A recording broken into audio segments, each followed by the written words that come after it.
Ya teman-teman, kembali lagi sama saya dan di sini saya merakit PC lagi dan juga PC yang sudah ada di sini.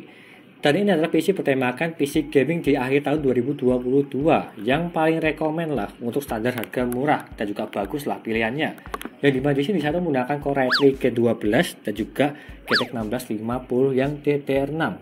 Yang dimana ini adalah standar gaming pada saat ini. Dengan performa yang bagus dan juga harganya terbilang terjangkau lah di harga 9 jutaan untuk rakitan yang ada di sini. Tapi tergantung selera kalian, ingin lebih murah bisa, lebih mahal juga bisa, atau sama seperti ini juga bisa. Tapi yang intinya, PC zaman sekarang untuk gaming, Core i3 Gen 12 dan juga GTX 1650 itu udah lebih dari cukup untuk bermain game online maupun game offline. Kurang lebihnya seperti itu. Dan di sini part-partnya semua. Seperti yang saya sebutkan tadi, saya itu merakit PC dengan harga 9.250.000 untuk part-part yang ada di sini dan juga penampakannya yang ada di sini.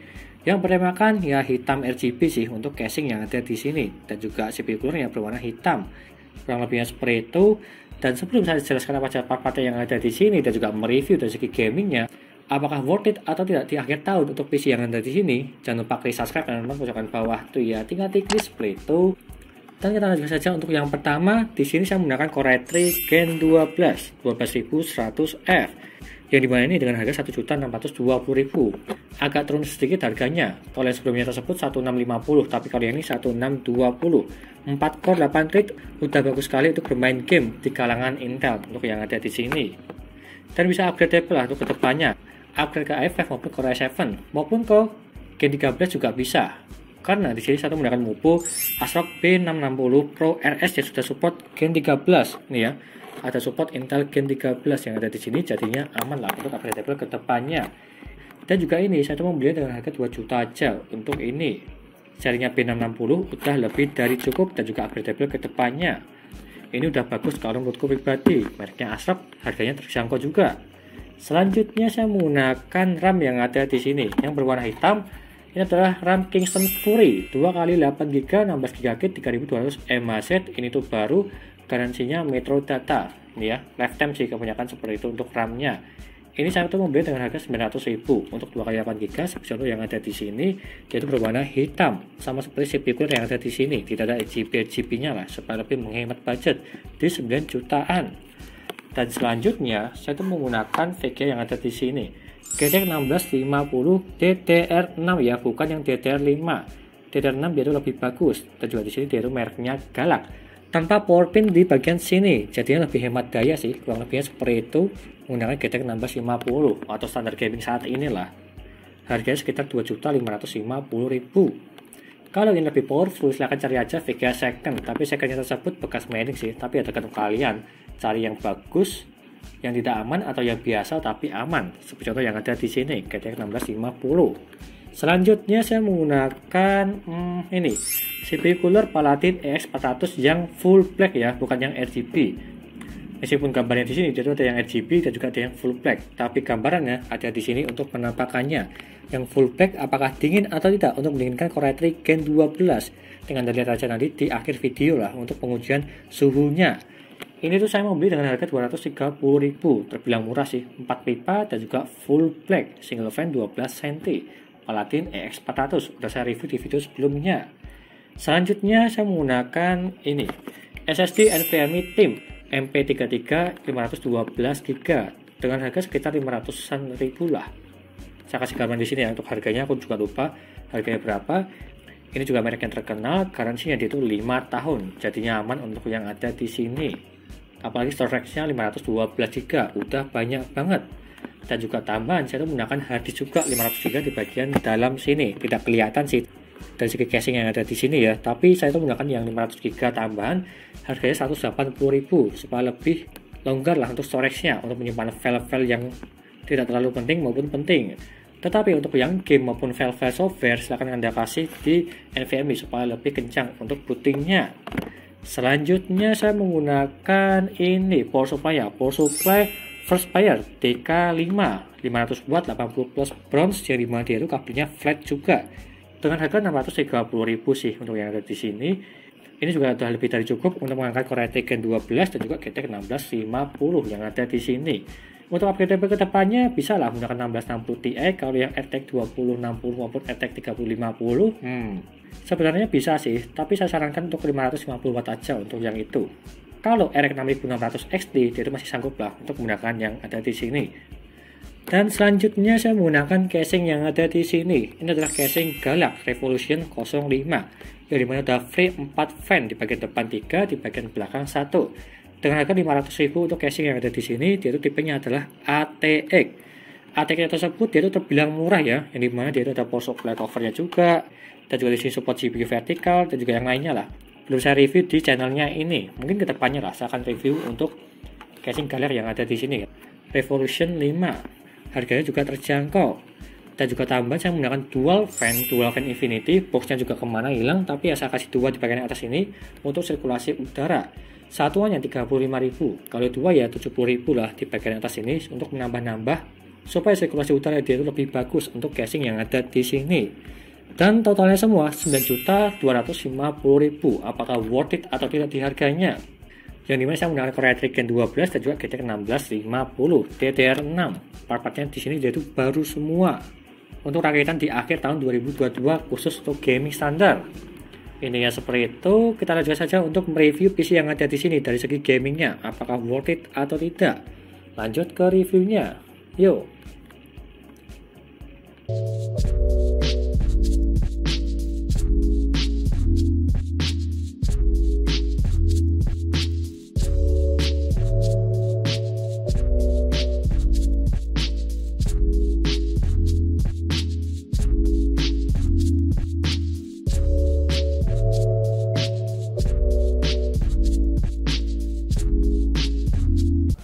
Lanjut yang pertama dari segi booting Windows-nya, yang bisa menggunakan SSD NVMe Team.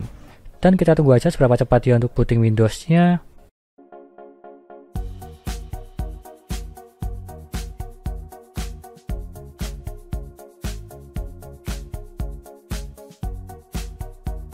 Dan dia mendapatkan 16 detik, terbilang cepat kalau yang ini. Standarnya NVMe di 15 detik. Tetapi kalau yang ini kelebihan 1 detik ya nggak masalah sih, masih terbilang cepat. Tapi terkadang di berbeda PC berbeda kecepatan meskipun sama-sama menggunakan SSD NVMe Team yang sama. Lanjut ke HD Sentinel untuk mengecek kesehatan dan juga performa dari segi SSD maupun hard disknya. Yang pertama SSD Team dulu, dia tuh 100% semua dari segi performa maupun kesehatannya, dan juga notnya dia tuh perfect, serta suhunya dia tuh 40 derajat terbilang aman lah, yang dimana ini dia tuh plus dengan heatsink tambahan dari segi mobonya. Dan suhunya masih di 40 derajat terbilang masih aman untuk yang ini. Lanjut ke hard disknya, dia itu juga sama 100% semua dari segi performa maupun kesehatannya, dan juga notnya dia itu perfect, serta suhunya 36 derajat terbilang dingin kalau yang ini di bawah 40 derajat menggunakan hard disk Seagate.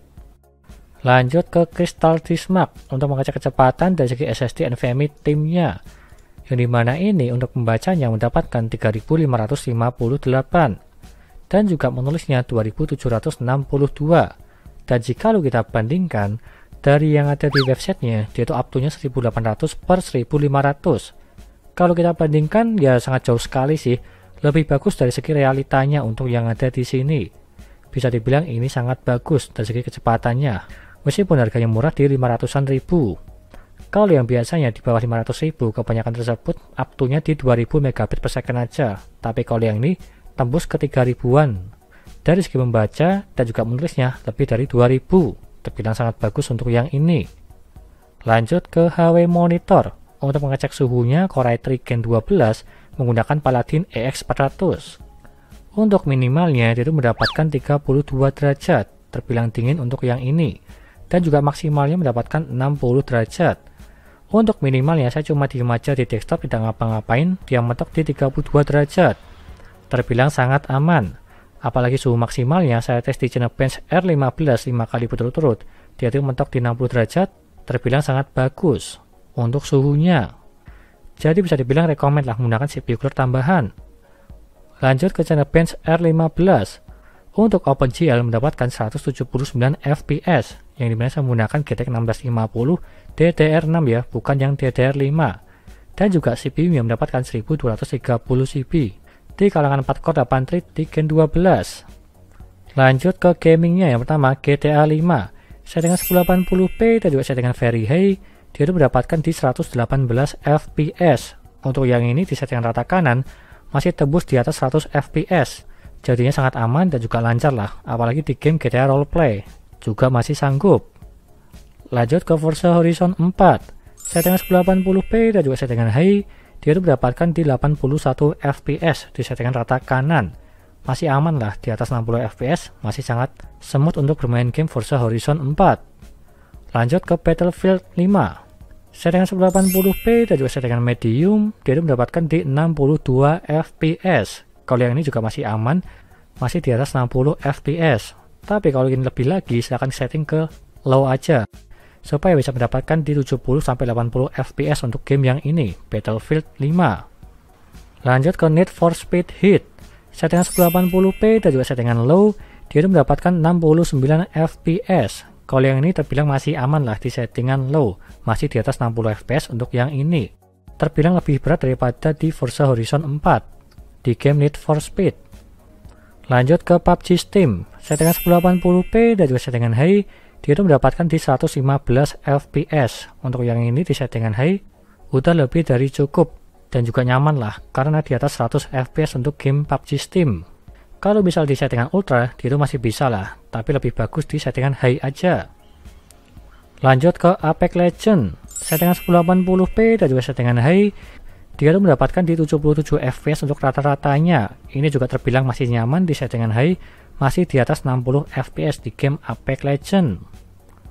Lanjut yang terakhir dari segi Resident Evil 6. Settingan 1080p dan juga settingan high, dia itu mendapatkan di 100 fps untuk rata-ratanya. Jadi bisa dibilang sangat lancar lah di settingan rata kanan untuk game Resident Evil 6 menggunakan GTX 1650 DDR6. Dan lanjut ke dayanya. Untuk minimal yang mendapatkan 62 watt. Dalam posisi tidak ngapa-ngapain di desktop, dia itu mentok paling bawah di 62 watt, terbilang masih aman untuk yang ini. Dan juga maksimalnya dia itu mendapatkan 194 watt. Kalau yang ini saya tes di gaming Resident Evil 6 settingan 1080p dan juga settingan high, dia itu mentok di 194 watt. Terbilang masih aman lah, masih di bawah 200 watt. Tidak terlalu boros-boros banget untuk menggunakan ini. Core i3 Gen 12 dan juga GTX 1650. Apalagi power supply-nya sangat aman lah, 500 watt. First player DK5 udah lebih dari cukup. Lanjut ke kesimpulannya. Yang dimana dengan harga 9.250.000 terbilang agak tinggi ya dari segi harganya, tapi untuk standar gaming menggunakan Core i3 Gen 12 dan juga GTX 1650 udah lebih dari cukup untuk bermain game online maupun game offline. Tinggal budgetnya dan juga part-partnya semua tinggal sesuaikan kalian aja, mau yang lebih murah atau yang lebih mahal atau yang seperti ini.